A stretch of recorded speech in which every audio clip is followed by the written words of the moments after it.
चलिए नेक्स्ट है halides of boron. Preparation.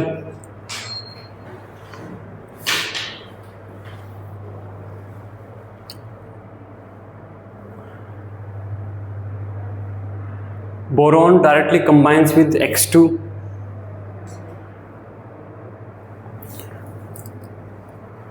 boron directly combines with X2 and form the halides of type BX3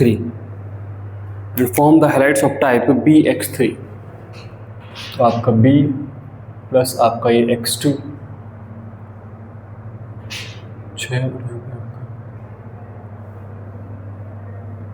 यहाँ पे आपका 6 times हो जाएगा 3 आएगा।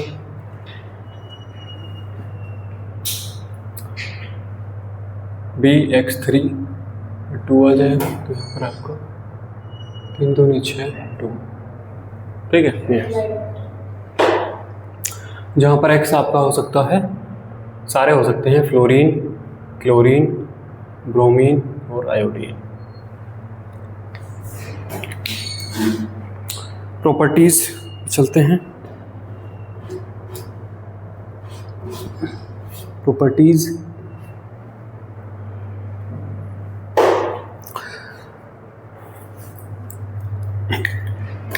देखिए, यहाँ पर जो बोरॉन है, बोरॉन की आयनाइजेशन एनर्जी अपने ग्रुप में सबसे ज़्यादा है ना, सबसे ज़्यादा है। तो जो बोरॉन है वो यहाँ पर आयनिक कंपाउंड नहीं बनाता। ऐसा नहीं है कि बोरॉन 3 बार आयनाइज होगा और उसके बाद B3+ बनेगा और 3F- के साथ जुड़ेगा, ठीक है, क्योंकि आयनाइज करने में ज़्यादा एनर्जी खर्च हो जाएगी और लैटिस एनर्जी में उतनी एनर्जी वापस नहीं मिल पाएगी। तो ये फिर कोवेलेंट टाइप के बॉन्ड्स बनाता है। बोरॉन 3 फ्लोरीन के साथ, क्लोरीन के साथ कोवेलेंट बॉन्ड बनाकर कोवेलेंट हैलाइड्स बनाता है। तो लिखिए, boron halides are covalent in nature.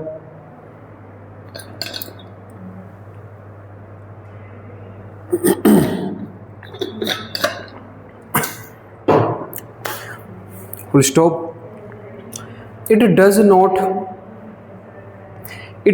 have B3+ and X-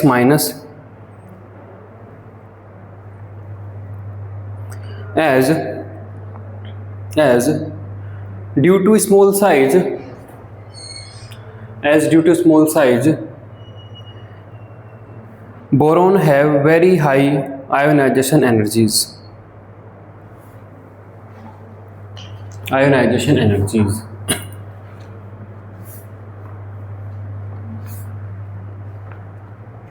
next लिखिए,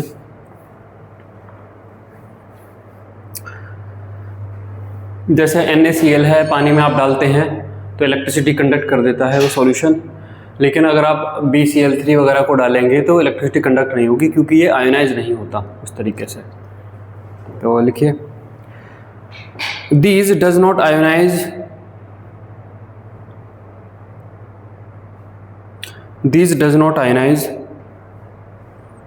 in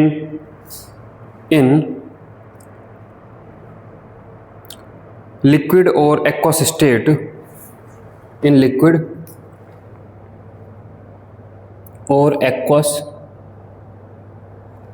state, लिक्विड स्टेट का मतलब है कि अगर आप BX3 को हीट करेंगे तो वो सीधा मेल्ट हो जाएगा, मेल्ट होकर भी वो BX3 रहेगा। NaCl को आप हीट करेंगे तो वो फ्यूज होके बाद आयंस में टूट जाता है, हाँ, ये फ्यूज होने के बाद भी एक तरीके से लिक्विड फॉर्म में ही रहेगा। या अगर आप इसका पानी में सॉल्यूशन बनाते तो भी ये पूरा का पूरा BCl थर्ड टाइप से रहेगा, वहाँ पे भी आयंस में नहीं टूटेगा। So do not conduct electricity.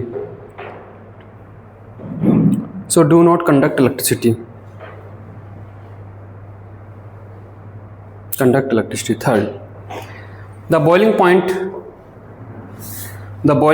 increases.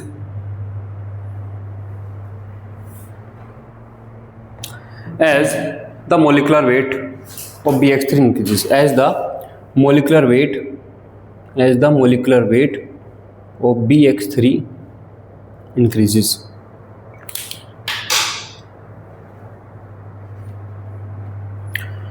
तो लिख लीजिए boiling point order, boiling point order BF3 उससे ज़्यादा BCl3, BBr3, BI3।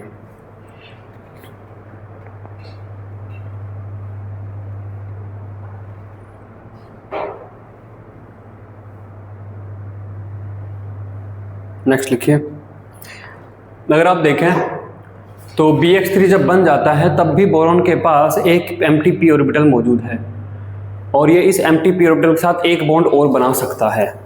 तो ये लोन पेयर एक्सेप्टर की तरह काम कर सकता है। दैट मीन्स ये हम कहें तो इलेक्ट्रॉन डिफिशिएंट फील्ड कर सकता है।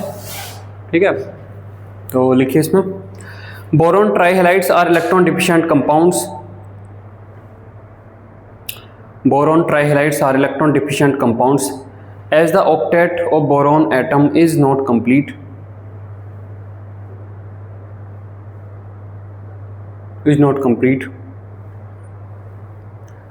Thus, the boron atom in BX3.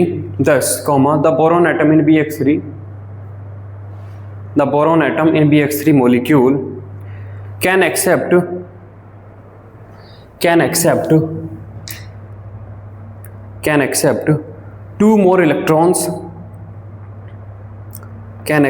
two more electrons from the donor atoms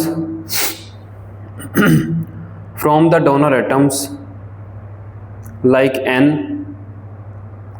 P, O,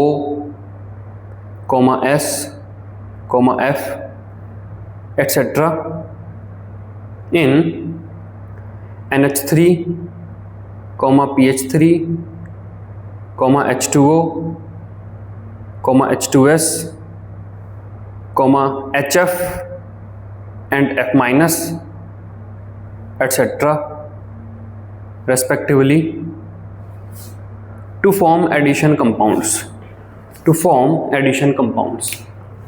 तो यहाँ पर देखिए जैसे NH3, तो NH3 में नाइट्रोजन के पास लोन पेयर है BF3। तो यहाँ पर ये लुईस एसिड की तरह काम करता है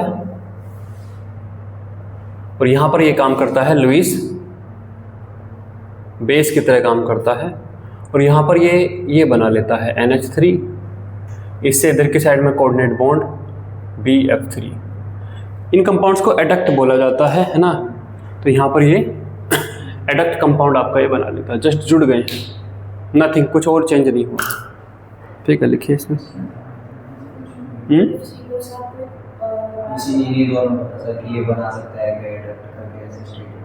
कहाँ था? अच्छा, हाँ तो बना सकता है।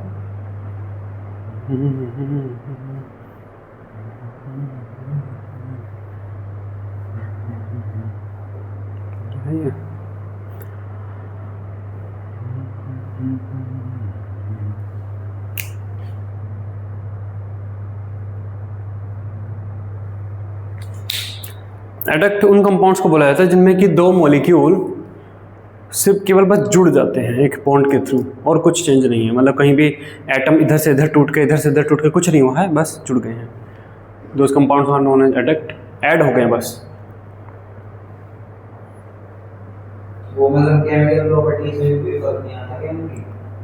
क्यों नहीं आएगा? अब तो एक अलग मॉलिक्यूल, बड़ा मॉलिक्यूल कुछ बन गया है ना। तो केमिकल प्रॉपर्टी, पहले अमोनिया की अपनी अलग प्रॉपर्टी थी, BF3 की अपनी प्रॉपर्टी, अब जब जो दोनों जुड़ गए हैं तो प्रॉपर्टी में अंतर नहीं आएगा। तो सर मतलब आप ये कह रहे हैं कि कोई फर्क नहीं पड़ा, बस वो ऐसे अडैप्ट होने के लिए जैसे जुड़ गए तो सब ऐसे ही जुड़ते हैं नॉर्मली। ऐसे कैसे जुड़ते हैं? क्यों केमिकल रिएक्शन नहीं होती है। NaOH प्लस HCl ऐसे जुड़ जाते हैं, NaCl प्लस वाटर नहीं बन जाता है। हैं 99% रिएक्शन में दो कंपाउंड जो जुड़ते हैं एक नया कंपाउंड्स का जन्म होता है। तो ये नया कंपाउंड नहीं होता क्या? ये मतलब NaCl जब बना है तो HCl का H गायब, NaOH का OH गायब, तब भी जुड़े हैं ना। यहाँ पे क्या गायब हुआ? दोनों बस जुड़े हैं, कोई तीसरा कोई जन्म नहीं हुआ है तरीके से। और जुड़े भी इस तरीके से हैं कि एटम का भी इधर से उधर बदला बदला नहीं हुआ है। बोरॉन के पास F थे, अभी भी F है, नाइट्रोजन के पास H थे, अभी भी H है। ठीक, इतना बहुत है ना। चलिए, Lewis acid character order.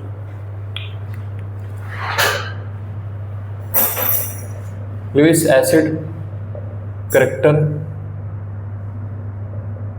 Order. बताइए आपके हिसाब से क्या लुईस एसिड करैक्टर ऑर्डर आएगा?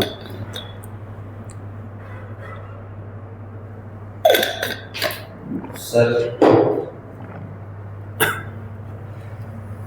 हिंडरेंस के हिसाब से देखना पड़ेगा। बताइए जो भी आ रहा है।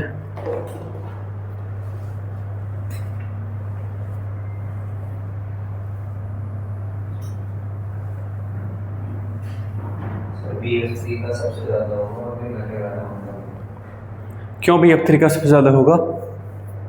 एक तो कोई हिंडरेंस नहीं है, ऊपर से सर फ्लोरीन जो है बहुत इलेक्ट्रोनेगेटिव है, तो उसकी वजह से जो इलेक्ट्रॉन एफिनिटी वो बढ़ जाएगी, वो एफिनिटी मतलब आसानी से वो जो है लोन पे एक्सेप्ट कर देगा। हाँ, तो the expected Lewis acid order, Lewis acid क्या बोलेंगे इसको, Lewis acid order, Lewis acid strength कुछ बोलेंगे ना, strength order based on the electronegativity of halogen atom should be. ये होना चाहिए BF3 सबसे ज़्यादा, क्योंकि फ्लोरीन सबसे ज़्यादा इलेक्ट्रोनेगेटिव है तो बोरॉन से ज़्यादा से ज़्यादा इलेक्ट्रॉन खींच लेगा, तो बोरॉन एटम अब और ज़्यादा इलेक्ट्रॉन डिफिशिएंट फील कर रहा होगा। इसके बाद आपका BCl3, इसके बाद आपका BBr3, उसके बाद आपका BI3। ये होना चाहिए, but the actual Lewis acid strength order is, लेकिन जो एक्चुअल ऑर्डर है वो आपका ये है,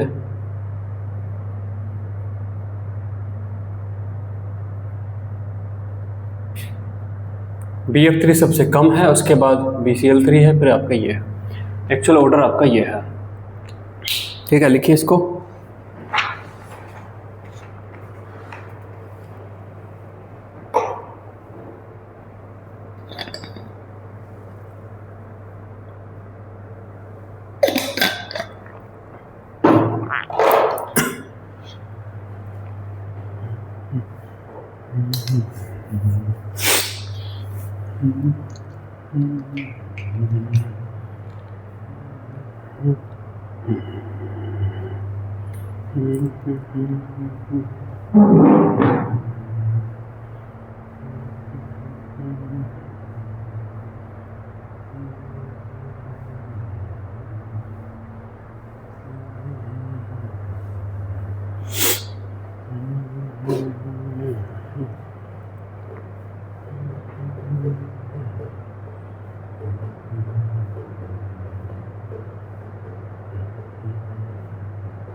ये जो रिजल्ट्स में जो देते हैं जैसे कि A plus, B plus, ABC का क्या अंतर मतलब होता है? सर उसमें ग्रेडिंग के हिसाब से कितना प्लेसेस होगा, मार्क्स में तो A1 है और A1 A2 A3 क्या मतलब है उनका? A1 का क्या मतलब है? 100%? नहीं, और रेंज होती है, वो लिखा रहता है रिपोर्ट कार्ड में पीछे। अच्छा, उसका नॉम उसे असाइन करना पड़ता है कि A1 का मतलब इतने से इतना है। अच्छा, देखिए बैक बॉन्डिंग है। हाँ, मैं तो वैसे जनरल पूछ रहा हूँ, रिजल्ट से क्या ही है।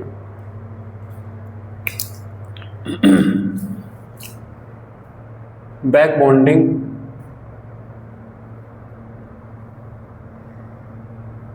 Bonding in BX3। सर इसका हाँ इसी पे तो चल रहे हैं भाई, शांति पकड़ो। ये ऑर्डर इतना पलट क्यों गया है ना? तो देखिए बैक बॉन्डिंग इन BX3, जो BX3 है उसकी स्ट्रक्चर हम बनाते हैं। तो ये एक प्लेनर मॉलिक्यूल होगा B, यहाँ पर आपका X होगा कुछ जुड़ा हुआ, ठीक है। फिर यहाँ पर आपका ये पर्दे के पीछे जा रहा होगा, ये बोर्ड के पीछे, और ये आपका बोर्ड से बाहर आ रहा होगा, है ना। ये आपका होगा, इस तरीके से आपका BX3 की स्ट्रक्चर होगी, ठीक है। बॉन्डिंग का उद्देश्य क्या है? दो एटम के बीच में जो बॉन्ड बनता है उसका फंडामेंटल उद्देश्य है क्या? क्यों बनता है बॉन्ड? एक बीकर, एक जार के अंदर सोडियम मेटल रखी हुई है, कितने सालों तक वो ऐसी रखी रह सकती है? वैक्यूम में रखी हुई है, कितने साल तक वो सोडियम की तरह रखी रह सकती है? अनंत। एक दूसरे जार में Cl2 गैस रखी हुई है, कितने साल तक वो ऐसी रह सकती है? अनंत। मतलब इसका मतलब दोनों इंडिविजुअली अपने आप स्टेबल हैं, लेकिन अगर उन दोनों को एक ही कंटेनर भर दिया जाए तो सोडियम क्लोराइड बनने की कहानी शुरू हो जाएगी। जब वे दोनों में खुद स्टेबल थे तो सोडियम क्लोराइड क्यों बनाना चाहते हैं? क्योंकि अगर वे सोडियम क्लोराइड बनते हैं तो और ज़्यादा स्टेबल हो जाएंगे। मतलब बॉन्डिंग का उद्देश्य केवल और केवल स्टेबिलिटी की तरफ बढ़ना है। किसी भी तरीके से कहीं पर भी अगर बॉन्डिंग की सिचुएशन क्रिएट होती हैं तो बॉन्ड बनेगा, क्योंकि उससे ज़्यादा स्टेबल होंगे, है ना। तो यहाँ पर देखिए जो हेलोजन एटम है उनके पास 3 लोन पेयर है ना। उनमें से एक ऑर्बिटल को मैं बना के दिखा रहा हूँ। ये ऑर्बिटल है जिसके पास 2 इलेक्ट्रॉन रखे हुए हैं, और बोरोन है, बोरोन के पास क्या है? एम्प्टी ऑर्बिटल है। बोरोन के पास एम्प्टी ऑर्बिटल है ना। बोरोन के पास आपका एम्प्टी ऑर्बिटल है। तो यहाँ पर देखिए 2p एम्प्टी ऑर्बिटल और यहाँ पे आपका Np फुल्ली फिल्ड ऑर्बिटल, है ना। फुल्ली फिल्ड ऑर्बिटल, है ना। Np अगर हम पे देखें, फ्लोरीन को देखें तो ये आपका 2p रहेगा, क्लोरीन को देखें तो ये आपका 3p रहेगा, ब्रोमीन के लिए देखें तो यहाँ पर आपका 4p रहेगा, और आयोडीन के लिए अगर देखें तो यहाँ पर ये आपका 5p रहेगा। तो यहाँ पर क्या बॉन्डिंग की परफेक्ट सिचुएशन पैदा हो गई है? क्या यहाँ पर बॉन्डिंग की सिचुएशन है? बॉन्ड बनाने के लिए आपको इलेक्ट्रॉन चाहिए और एम्प्टी ऑर्बिटल अगर मिल रहा है तो, मतलब 2 ऑर्बिटल ओवरलैप करते हैं अगर 2 इलेक्ट्रॉन उनके पास हैं, तो इस तरीके से। तो यहाँ पर देखें तो इसके पास फुल्ली फिल्ड ऑर्बिटल है, इसके पास एम्प्टी ऑर्बिटल है, तो इधर से इधर एक बैक बॉन्डिंग चलेगी, इधर से इधर एक बॉन्डिंग चलेगी, ठीक है। और इसे बोलते हैं बैक बॉन्डिंग। बैक बॉन्डिंग का मतलब ये है, बैक बॉन्डिंग तब बोला जाता है जब बॉन्ड पहले से एग्जिस्ट कर रहा हो और फिर से एक नया बॉन्ड बन रहा हो, तब उसे नाम बैक बॉन्डिंग दिया गया है, ठीक। अब यहाँ से यहाँ पर इधर से इधर की साइड में, इधर से इधर की साइड में एक बॉन्ड बनेगा जिसे बोला जाता है बैक बॉन्डिंग, कि यहाँ पर आपकी बैक बॉन्डिंग क्रिएट हुई है। तो यहाँ पर आपका ये हुआ है बैक बॉन्डिंग, है ना। यहाँ पर आपका क्या हुआ? ये बैक बॉन्डिंग हुआ है। यहाँ पर आपका हुआ है बैक बॉन्डिंग। कहीं पर भी अगर ऐसी सिचुएशन क्रिएट होती है तो बैक बॉन्डिंग हो जाती है, ठीक। अब एक्सटेंट ऑफ है ना, एक तरीके से हम देखें स्ट्रेंथ ऑफ बैक बॉन्डिंग, है ना। Order of strength of back bonding.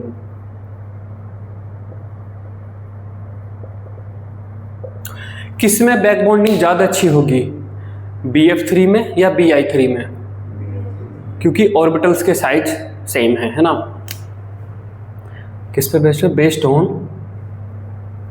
Based on orbital size of B जो कि 2p है एंड X जो कि NP है। तो आपका ये आएगा BF3 में सबसे अच्छी बैक बॉन्डिंग हुई है, उसके बाद BCl3 में क्योंकि ऑर्बिटल का साइज में डिफरेंस आ गया, कम हुई है, BBr3 में थोड़ी और कम बैक बॉन्डिंग हुई है, और Bi3 में सबसे कम बैक बॉन्डिंग हुई है।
हो गया?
हो गया भाई?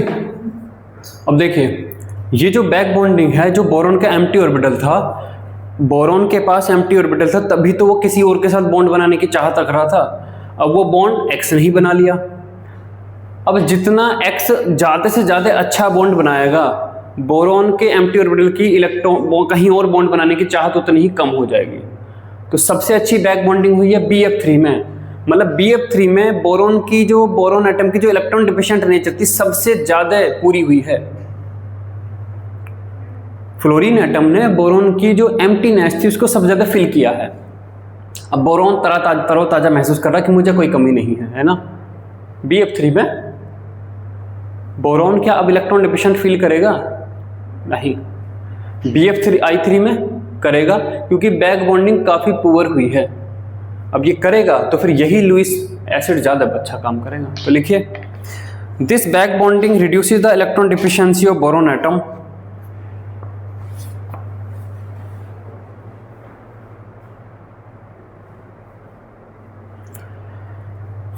This back bonding reduces the electron deficiency of boron atom.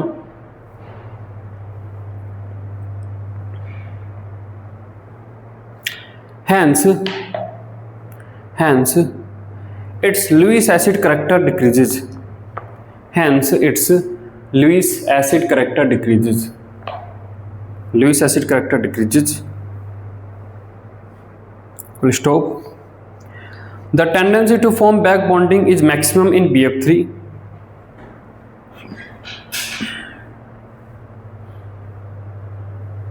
Is maximum in BF3 and decreases from BF3 to Bi3.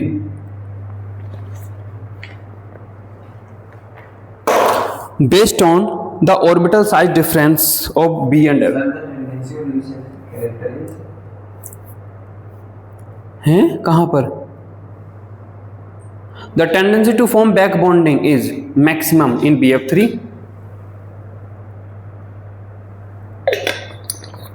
and decreases from BF3 to BI3.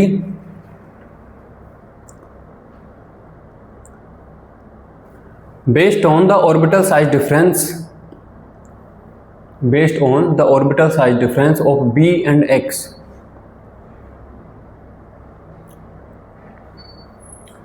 So the Lewis acid strength order is. The Lewis acid strength order is.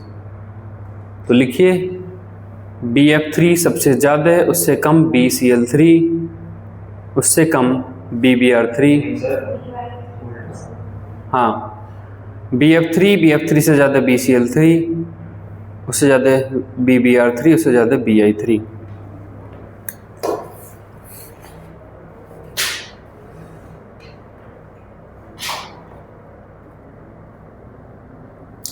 Bond length in BX3, ये देखो point देखिए यहाँ पर, bond length in BX3. मान लीजिए example के लिए मैं बात करता हूँ BF3 की. अब मैं इसे ऐसे बना लेता हूँ सारे एटम बोर्ड के प्लेन में.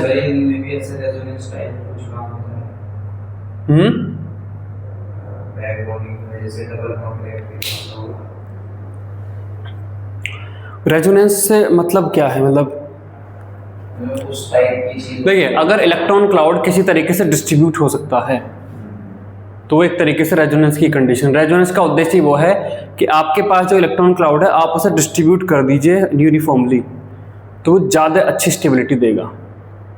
4 बच्चे हैं, 4 बच्चे में से एक बच्चे को मिठाई दे दी और बाकी बालक रो रहे हैं, वो ज़्यादा शांति वाली कंडीशन नहीं है. चारों को मिठाई चौथाई दे दो तो अब जो ज़्यादा सबके सब स्टेबल है, सबके सब खुश हैं, वो ज़्यादा अच्छी कंडीशन है. यही रेजोनेंस है.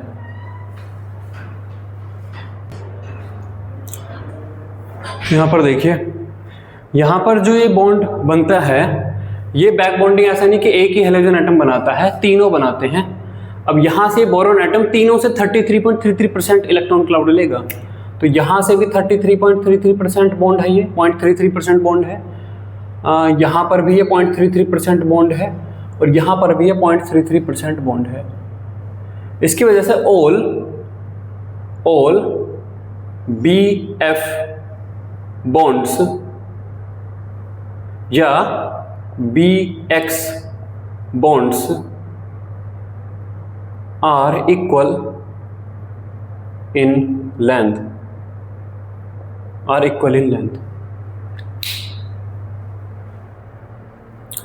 ठीक है. हाँ, और and shorter than single BX bond length, क्योंकि ड्यू टू डबल बॉन्ड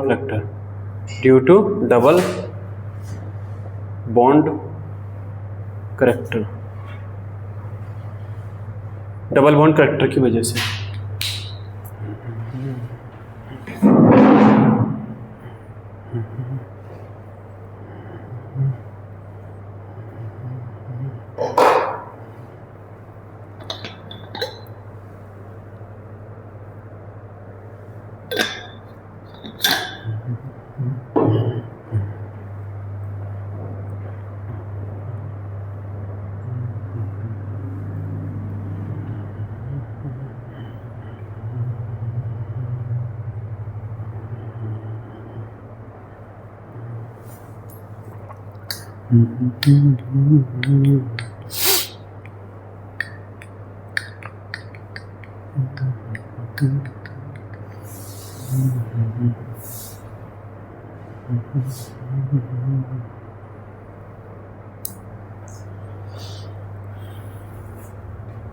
चलिए, सर BF3 की NH3 के साथ बॉन्डिंग अच्छी होगी.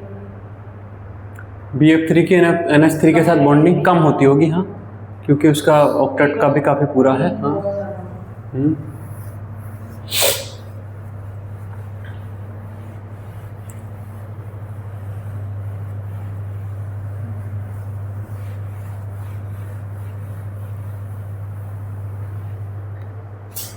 Hydrides of boron. सर मतलब एडेक्ट तो बना देगा ना वो उसके साथ बस। हाँ बनाता है। सर वो स्टेबल होगा या नहीं, मतलब कि हाइड्राइड्स ऑफ बोरोन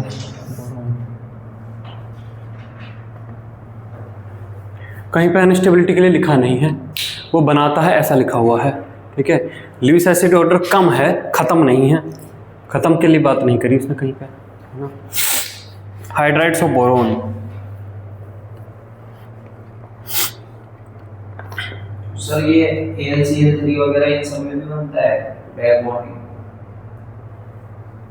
नहीं, अभी आगे आएंगे तब बताएं। देखिए बोरोन और हाइड्रोजन के कंपाउंड जब बनते हैं उन्हें बोरोन हाइड्राइड बोलते हैं या हाइड्राइड्स ऑफ बोरोन। तो लिखिए boron forms a number of hydrides, boron forms a number of hydrides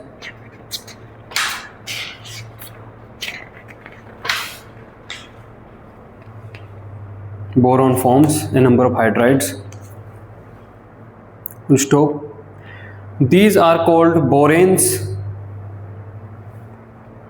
These are called boranes by analogy with alkanes. By analogy with alkanes. Carbon के साथ बनने वालों को एल्केन बोलते हैं, तो बोरोन के साथ बनने वालों को बोरेन्स बोलते हैं। These belong to one of the two series. These belong to one of the two series, BnHn plus 4, BnHn plus 4 and BnHn plus 6। ये दो टाइप की फैमिली बन, जैसे एल्केन मतलब कि वे हाइड्रोकार्बन बनते हैं एल्केन एल्कीन टाइप से, है ना। आगे लिखिए stop. The members of BnHn plus 6 are less stable, are less stable, are less stable. Stop. तो यहाँ पर बहुत सारे बनेंगे, तो यहाँ पर देखिए B2H6 बनेगा, B4H10 बनेगा, B5H9 बनेगा, B5H11 बनेगा, है ना, B6H10 बनेगा, B6H12 बनेगा, और भी बहुत सारे बनेंगे। इनमें जो सबसे इम्पोर्टेंट है और जो एक्सटेंसिवली स्टडी किया गया है वो ये है B2H6। तो हम इसके बारे में जानेंगे।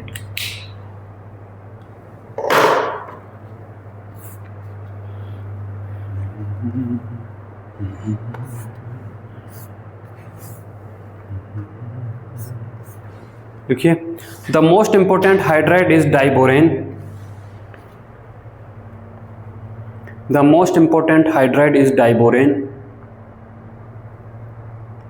B2H6, which have been extensively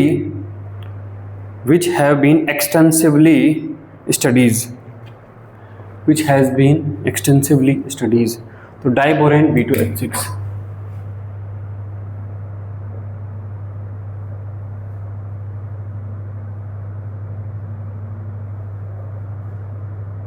diborane B2H6। चलिए preparation.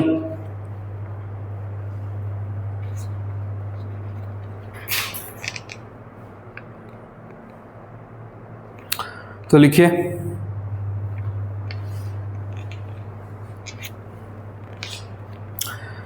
By the action of lithium aluminium hydride on boron trichloride. हाँ पहला यहाँ पर है ये। तो देखिए BCl3 4 टाइम्स ऑफ BCl3, आप इसकी रिएक्शन करते हो LiLH4 के साथ 3 टाइम्स ऑफ LiAlH4। यहाँ पर आपको मिलता है ईथर एज ए सॉल्वेंट है, यहाँ पर आपको मिलता है 2 टाइम्स ऑफ B2H6 प्लस आपका 3 times of LiCl plus 3 times of AlCl3। ठीक है, सेकंड आपका है 3 टाइम्स ऑफ BCl3 प्लस आपका ये 6 टाइम्स ऑफ H2 गैस है। साइलेंट इलेक्ट्रिक डिस्चार्ज,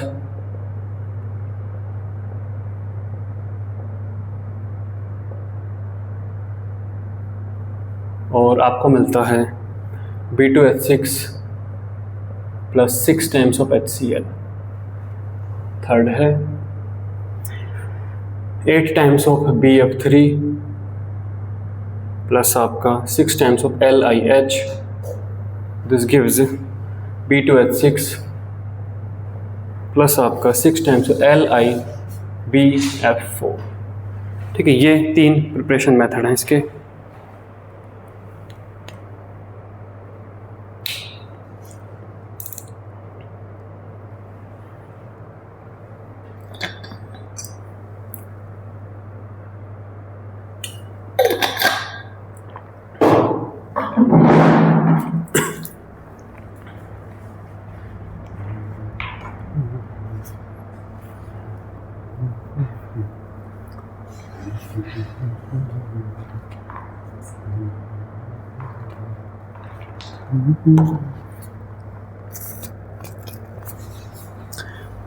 स्वीडन जो एक देश है, उसने जो है स्वीडन ने ये लिख लो पहले। नहीं, दूसरी घटना के बारे में बात करेंगे।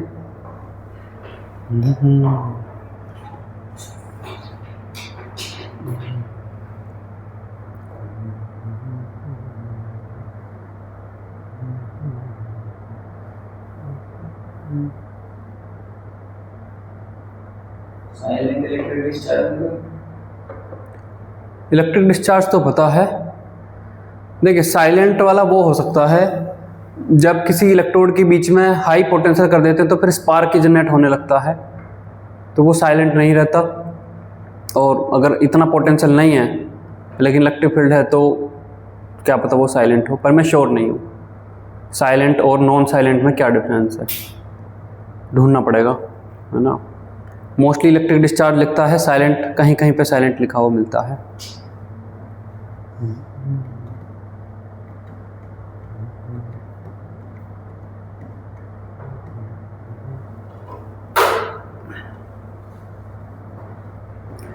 स्वीडन ने 4-5 साल पहले किया था कि जो छोटे बच्चे जो जाते हैं, जैसे इंडिया में भी इशू रहता है कि बच्चों का इतना वजन नहीं जितना बैग का वजन है, इस तरीके से वजन नहीं उठाते, तो फिर सरकार जो होती है फिर किताबें पतली कर देती है, ये सब कुछ चीज़ें चलती हैं।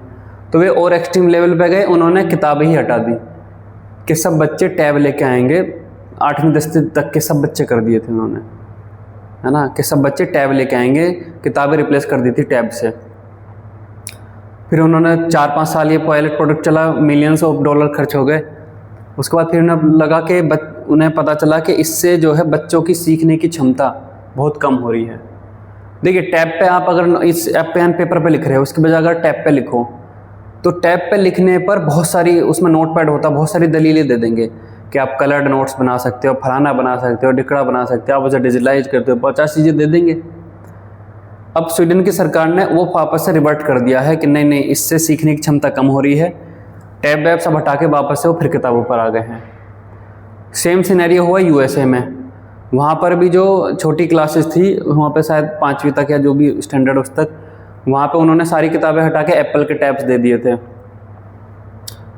लाखों टैब्स बांटे गए थे। उसका $12 बिलियन समथिंग कुछ बजट था। 4-5 साल उन्होंने भी वही चलाया। अब उन्होंने वापस फिर वही कि इससे कॉग्निटिव थिंकिंग, सोचने की क्षमता, कुछ और नया सीखने की क्षमता वो कम हो रही है, तो उन्होंने भी हटा दिया। तो ऐसा मतलब कि किताब से पढ़ने पर या कॉपी पर लिखने से तुम्हें क्या लगता है एज ए स्टूडेंट, क्योंकि मैं तो अब स्टूडेंट नहीं हूँ उतना, मैं तो अलग उसमें हूँ, तुम एज स्टूडेंट हो, तुम्हें कुछ पॉइंट्स बताओ जिससे कि कॉपी पे लिखी हुई चीज़ें ज़्यादा क्यों काम करती हैं वही टैब पे लिखी हुई या कंप्यूटर वाली से। वो तो बात जो आपने बताई कि अगर उस चीज़ को आप जीते हो तो ज़्यादा मज़ा आएगा। हाँ, मुझे लगता है वो जीने वाला जो चीज़ है ना, वही है वो, कि आप जब कॉपी पे लिख रहे हो तो एक कॉपी के साथ आपका पेन चल रहा है, अटैचमेंट चल रहा है, वो आप उस पल को जी रहे हो, है ना। आपने अभी ये सब सीखा, आपने उसको जिया है, क्लास में बैठकर जिया है। जैसे मुझे अब 15 साल हो गए, 16 साल हो गए, अभी भी अपनी IIT की क्लासेस में बैठी हुई बहुत सारी घटनाएं याद हैं एज इट इज। कोई अगर इंटरेस्टिंग टॉपिक चल रहा था तो वो भी याद है, क्योंकि टीचर सामने खड़ा था और मैंने उस पल को अच्छे से फील किया है, मैंने उसको जिया है। और वहीं अगर वो एक टीवी की स्क्रीन पे चल रहा होता या टैबलेट पे लिख रहा होता तो फिर मैं उसको उतने अच्छे से जी नहीं पाता। जैसे आदमी 4 लोग बैठे हैं आपस में बात कर रहे हैं तो एक अलग माहौल रहेगा, वहीं अगर 4 लोग वीडियो कॉन्फ्रेंसिंग कर रहे हैं तो वो चीज़ नहीं बन पाएगी, है ना। एक बड़ा सा स्क्रीन लगा के एक दोस्त यहाँ बैठा है, कोई मतलब चारों लोग अपनी अपनी जगह पे बैठे हैं और वीडियो कॉन्फ्रेंसिंग के थ्रू जुड़े हैं, तो वो माहौल नहीं बन पाएगा, है ना। जैसा कि चारों एक जगह पे बैठे हैं और तब बातें चल रही हैं, वो अलग बनेगा। तो कुछ जो है, कुछ दिमाग उसे अलग तरीके से इंटरप्रेट करता है जब चीज़ें हमारे सामने नहीं होती। दिमाग उसमें अलग तरीके के न्यूरॉन के कनेक्शन डेवलप करता है। जब चीज़ें हमारे सामने हैं तो बहुत ज़्यादा स्ट्रॉन्ग कनेक्शन बनते हैं, मुझे लगता है ना। न्यूरॉन के बीच में कुछ कनेक्शन बनते हैं ना, जैसे वो बोलता है कि नए न्यूरॉन क्रिएट होते हैं, उनके बीच में नए बॉन्ड क्रिएट होते हैं, कनेक्शन क्रिएट होते हैं। वो मुझे लगता है ज़्यादा डीप कनेक्शन क्रिएट होते हैं। और जब आर्टिफिशियल टाइप की चीज़ें हम डील करते हैं तो वो कनेक्शन उतने गहरे नहीं रहते। इसलिए जब हम कॉपी पे लिखते हैं तो हमें कई बार याद रह जाता है कि फलानी कॉपी की राइट वाले पन्ने पे ऊपर की साइड में ये चीज़ लिखी हुई है ना। फोटोग्राफिक मेमोरी भी उसी तरीके से काम करती है कि हमने एक बार देख ली, याद रह गया। तो यही सारी घटनाएं हैं जिससे कि जैसी चीज़ें डिजिटलाइज की तरफ बढ़ती हैं सीखने की क्षमता कम हो जाती है। तो 2-3 ये देश हैं जिनमें इन्होंने एक्सपेरिमेंट ये किए और इससे नुकसान हुआ है। सर हाँ, ये तो ऐसा मतलब जो कॉपी का अटैचमेंट होता है ना, वो बहुत बड़ी चीज़ है। जैसे ऑर्गेनिक की कॉपी है, हाँ उसको देख के लगेगा। हाँ, और वहीं अगर तुम सेम लिखी हुई चीज़ किताब कोई पढ़ने लगो तो किताब में तुम्हें याद नहीं रहेगा कौन सी चीज़ कौन से पन्ने पे थी। जैसे मॉरिसन बॉयड में कुछ चीज़ें मैंने मॉरिसन बॉयड पढ़ी है, कई बार कुछ चीज़ें मुझे ढूंढनी होती तो मुझे ये याद नहीं आता कि कौन से चैप्टर में उसने लिखी हुई थी चीज़। फिर मैं पन्ने पलटता हूँ, कई बार 10-15 मिनट लग जाता है उस चीज़ को ढूंढ कर निकालने में। और वहीं अगर कॉपी में हो तो मुझे तुरंत याद आ जाएगा कि फलाने चैप्टर में फलाने पन्ने पे लिखा था, राइट पे, लेफ्ट पे, इधर नीचे। चलिए तो लिखिए properties. It is a colourless gas, it is a colourless gas which is stable at low temperature, which is stable at low temperature and in the absence of moisture,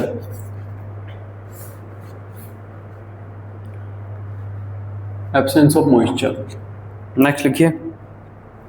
sir उसकी reaction भी यहाँ है। किसकी? इस block के last हाँ ठीक है, दे दूंगा मैं। नेक्स्ट लिखिए। On heating it decomposes to boron and hydrogen. On decomposition, on heating it decomposes to boron and hydrogen. तो लिखिए B2H6, एरो के ऊपर high temperature, 2B + 3H2 gas, 2B + 3H2 gas.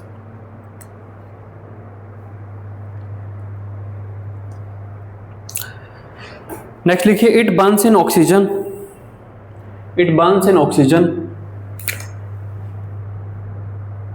It burns in oxygen, full stop. The reaction is highly exothermic.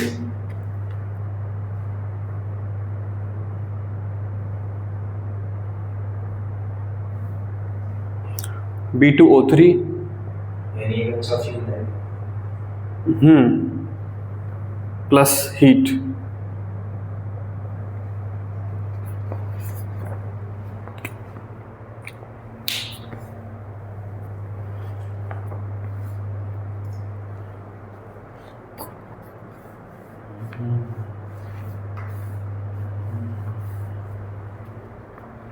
Next लिखिए it readily react with water,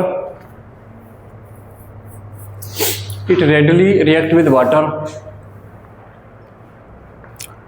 liberating hydrogen gas. It readily react with water, liberating hydrogen gas.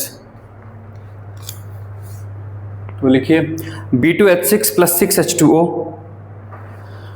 B2H6 plus 6H2O gives 2 times of H3BO3, 2 times of H3BO3 plus 6H2 gas, plus 6H2 gas.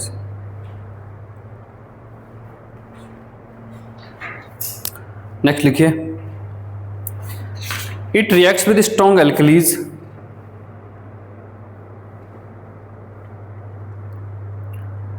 it reacts with strong alkalis to form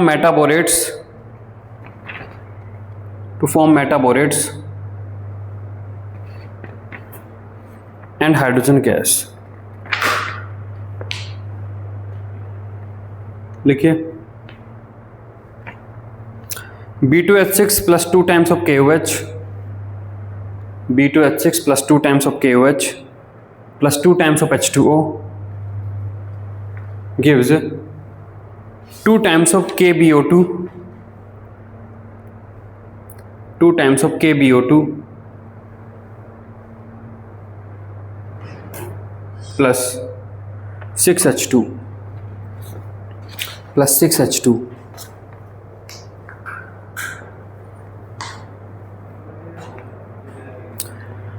reaction with ammonia. Next लिखिए reaction with ammonia. Reaction with ammonia.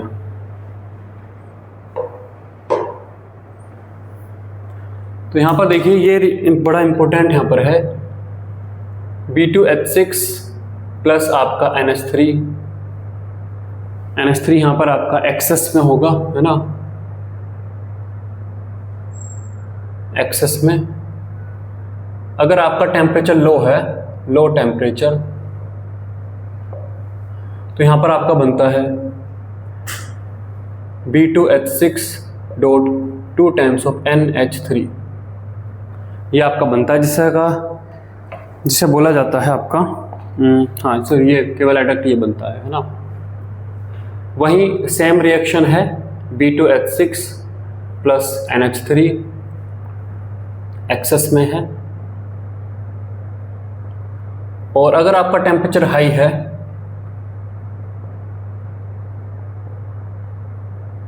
High temperature है, तो आपका बनता है ये BnX, boron nitride, है ना, boron nitride. Sir ये इसको KCl TCl खाएंगे? नहीं, ऐसा कुछ नहीं है. बोरोन नाइट्राइड, इसको इनऑर्गेनिक ग्रेफाइट भी बोलते हैं, इनऑर्गेनिक ग्रेफाइट. ठीक है. वहीं पर आपका है तीसरा B2H6 plus NH3, B2H6 plus NH3, और ये 1:2 के रेशो में होने चाहिए, है ना. इस मोलर रेशो में आपके होने चाहिए, मोलर रेशो इस रेशो में आपके होने चाहिए. टेम्परेचर आपका लगभग 200 डिग्री सेंटीग्रेड आपका बनता है. आपका ये 2 टाइम्स ऑफ B3N3H6 ये बनता है, जिसका नाम है बोराजीन, BORAZENE, है ना, ZENE, बोराजीन. और बोराजोल, BORAZOLE, बोराजोल, या इनऑर्गेनिक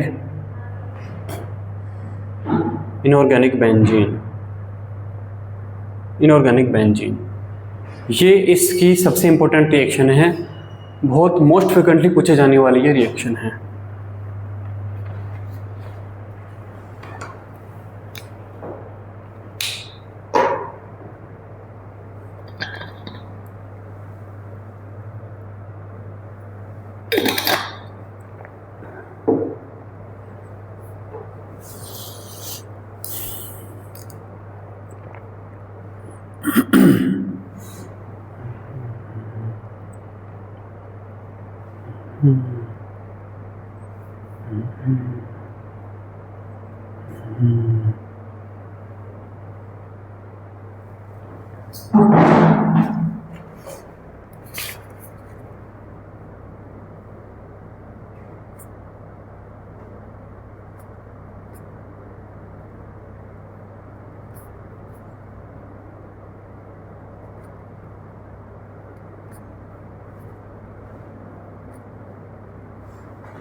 इन्हें याद कैसे रखोगे आप इन्हें कि किससे क्या बनता है?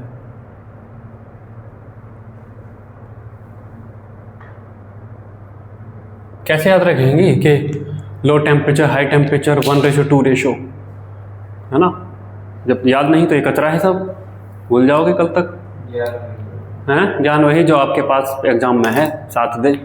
तो देखिए पहला वाला केस ये देखिए, B2H6.2 टाइम्स ऑफ NH3। ये आपको बहुत अच्छे से कंफ्यूज कर सकता है कि 1:2 इसमें ही लेना है।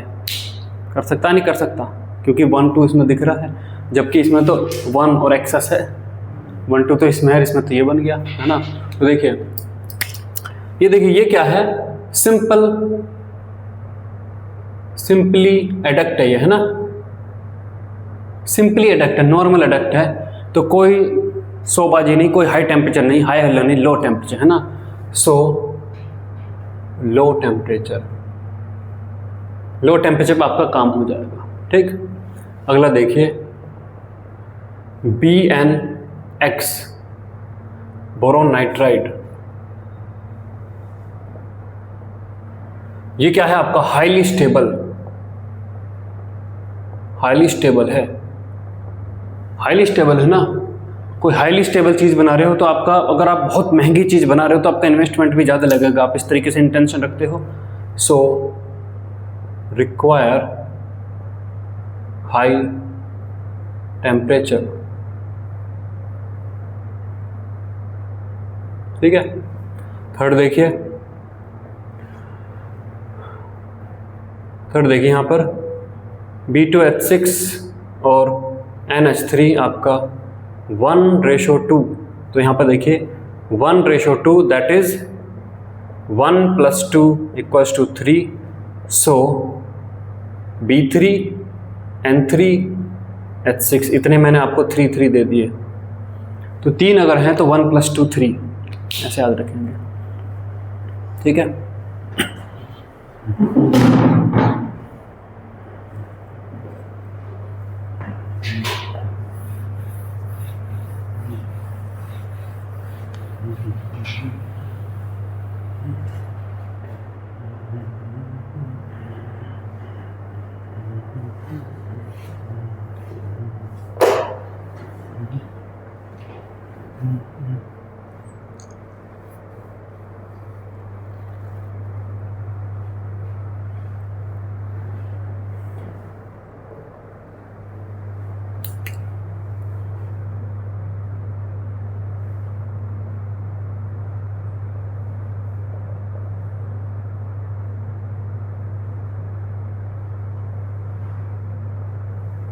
स्ट्रक्चर देखेंगे हम इनकी, है ना?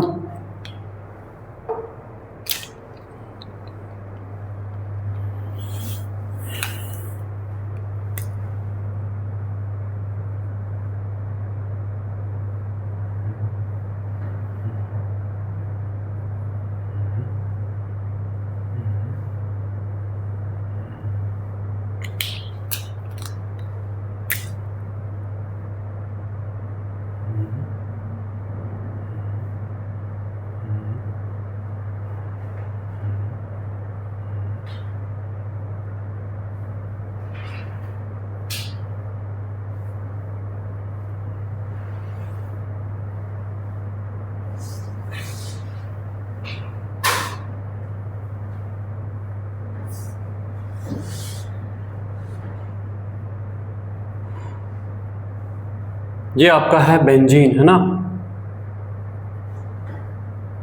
ये आपका बेंजीन है। और यहाँ पर अगर आप देखें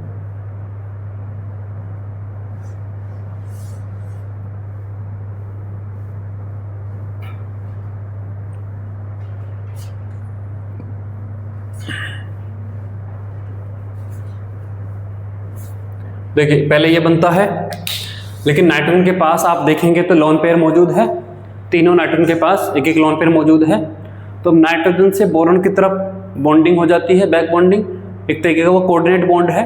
कोऑर्डिनेट बॉन्ड को हटाकर अगर मैं कोवेलेंट बनाता हूं तो हेड एटम की तरफ माइनस, टेल की तरफ प्लस, तो मैं यहाँ पर एक बॉन्ड बना दूंगा, यहाँ पर माइनस दिखा दूंगा, यहाँ पर प्लस दिखा दूंगा, मैं यहाँ पर एक बॉन्ड बना दूंगा, यहाँ पर आपका प्लस दिखा दूंगा, यहाँ पर माइनस दिखा दूंगा, यहाँ पर मैं एक बॉन्ड बना दूंगा, यहाँ पे मैं आपका प्लस दिखा दूंगा, यहाँ पे माइनस दिखा दूंगा। तो ये आपका है बोराजोल या बोराजीन। तो ये स्ट्रक्चर आपकी इससे काफ़ी हद तक मिलती जुलती है।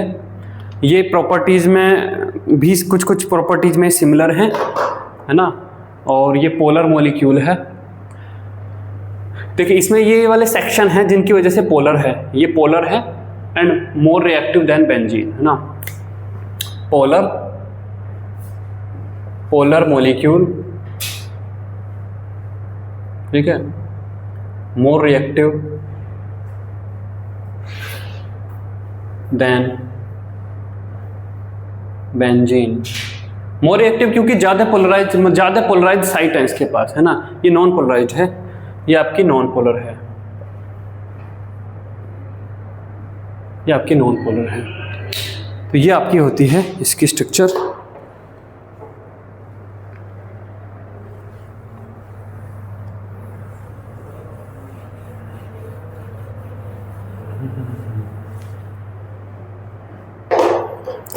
स्ट्रक्चर हम देखेंगे सेकंड,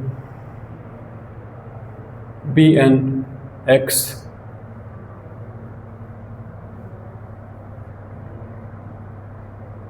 बोरोन नाइट्राइड,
ये आपकी BnX का स्ट्रक्चर,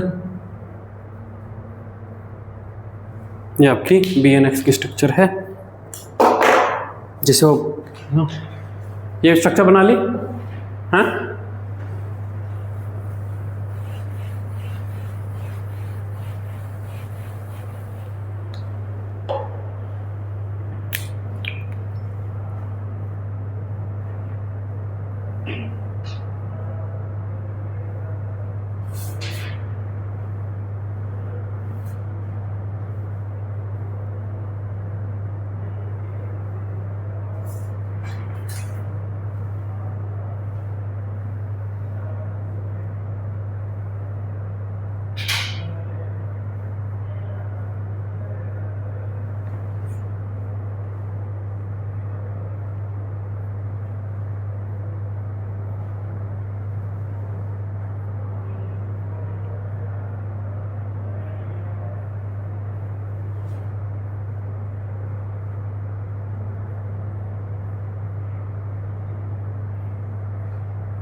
ये किसकी स्ट्रक्चर है? ये किसकी स्ट्रक्चर है? ग्रेफाइट की। ग्रेफाइट की एक लेयर है ये, है ना, ये ग्रेफाइट है, ये ग्रेफाइट है, इसके इस टाइप की लेयर होती हैं, और ये आपका इनऑर्गेनिक ग्रेफाइट है।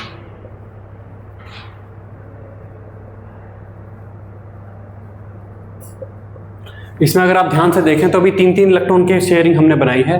चौथे इलेक्ट्रॉन का क्या होता है? चौथे इलेक्ट्रॉन से एक तरीके से यहाँ पर 33% वो इलेक्ट्रॉन क्लाउड आपका शेयर होकर रहता है पूरे सिस्टम में, ऐसे यहाँ पर भी, ठीक है। तो ये दोनों स्ट्रक्चर सिमिलर हैं, ये दोनों स्ट्रक्चर आपकी सिमिलर हैं।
ये बन गया लेफ्ट में।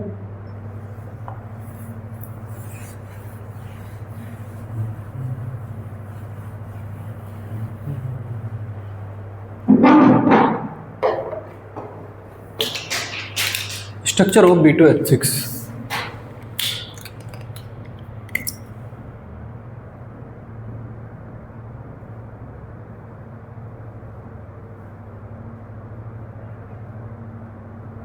स्ट्रक्चर ऑफ B2H6 तो देखिए, ये बोरॉन एटम है 2, यहां पर इन्होंने एक ये बॉन्ड बनाया है, ये पीछे जा रहा है आपका, ये आपका ये ऐसे थोड़ा सा सही बना है।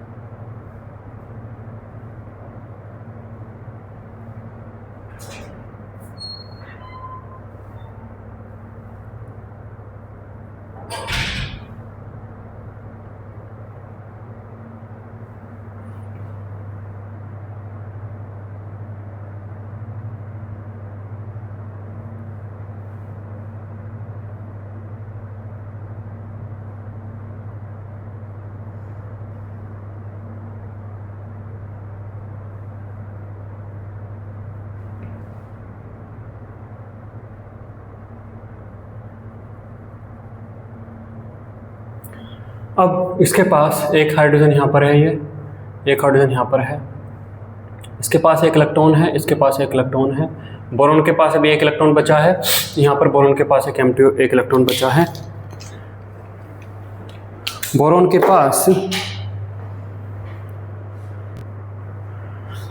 देखिए, बोरॉन के पास एम्प्टी ऑर्बिटल है अभी, तो अगर जब यहाँ पे एक बॉन्ड बनाएगा, यहाँ पे जब एक बॉन्ड बनाएगा तो अभी तो बोरॉन ने 3 बॉन्ड बनाए, है ना, sp2 हाइब्रिडाइज हुआ, लेकिन एम्प्टी ऑर्बिटल उसके पास है तो इस बोरॉन के पास यहाँ पर एक एम्प्टी ऑर्बिटल है, ऐसे इस बोरॉन के पास यहाँ पे एक एम्प्टी ऑर्बिटल है। तो बजाय कि वो BH3 के 2 सेट बनाने के बजाय BH3 बनाने के बजाय B2H6 बनाता है। क्यों? क्योंकि यहाँ पे वो क्या करता है, यहाँ पे वो ये बोरॉन, ये हाइड्रोजन और ये एम्प्टी ऑर्बिटल को मिलाकर एक बॉन्ड क्रिएट करता है। ये बॉन्ड क्रिएट करता है, ठीक है। ऐसे यहाँ पर इन 3 चीज़ों को मिला के यहाँ पर एक ये बॉन्ड क्रिएट करता है, यहाँ पर ये बॉन्ड क्रिएट करता है, जिसमें अगर आप देखें तो इसमें 3 सेंटर हैं, 3 सेंटर 2 इलेक्ट्रॉन बॉन्ड यहाँ पर बना है। इसको कंबाइंड को एक बॉन्ड बोला जाएगा, ये 2 बॉन्ड नहीं है। उसी तरीके से यहाँ पर आपका 3 सेंटर 2 इलेक्ट्रॉन बॉन्ड बना है।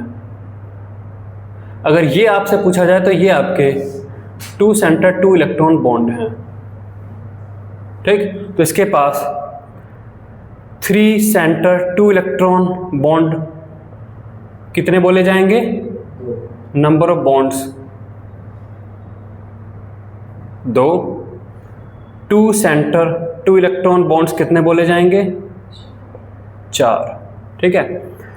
और ये चारों हाइड्रोजन एक प्लेन में नहीं है, ये 6 के 6 हाइड्रोजन एक प्लेन में नहीं है। ये 4 हाइड्रोजन, ये 2 बोरॉन एक प्लेन में लाई करेंगे, है ना। जैसे आप देख रहे हो इस प्लेन में, बोर्ड के प्लेन में ये दोनों बोरॉन और ये दोनों हाइड्रोजन आ जाएंगे, लेकिन ये चारों हाइड्रोजन ये अंदर और बाहर इस तरीके से आएंगे। तो ये आपका आता है। ये जो ये वाले बॉन्ड हैं, ये बॉन्ड अगर आप देखें तो ये बॉन्ड शॉर्टर है, ये बॉन्ड आपका लॉन्गर है, क्योंकि इसमें कम इलेक्ट्रॉन क्लाउड है, ठीक। दैट मीन्स अगर हम देखें सर ये फिर भी इलेक्ट्रोडेफिशिएंट है, अब नहीं ऐसा, अब नहीं बोलेंगे इसको। सर लेकिन सवाल तो सर जैसे आता है कि जॉब में इलेक्ट्रोडेफिशिएंट उसमें ये था सर बॉन्डिंग के बाद भी इसे बोलते हैं। अच्छा 1 मिनट में देख लेता हूँ, आप ये बनाइए।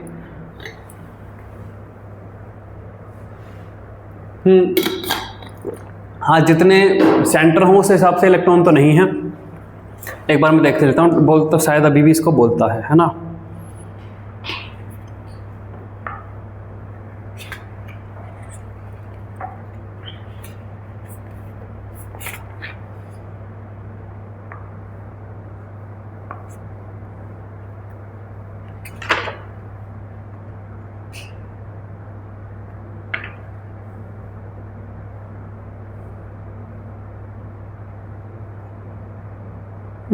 इस टेक्स्ट में तो कहीं नहीं लिखा हुआ, लेकिन इसको बोलता तो शायद है ना। थोड़ा सा मुझे ध्यान नहीं पड़ रहा अभी।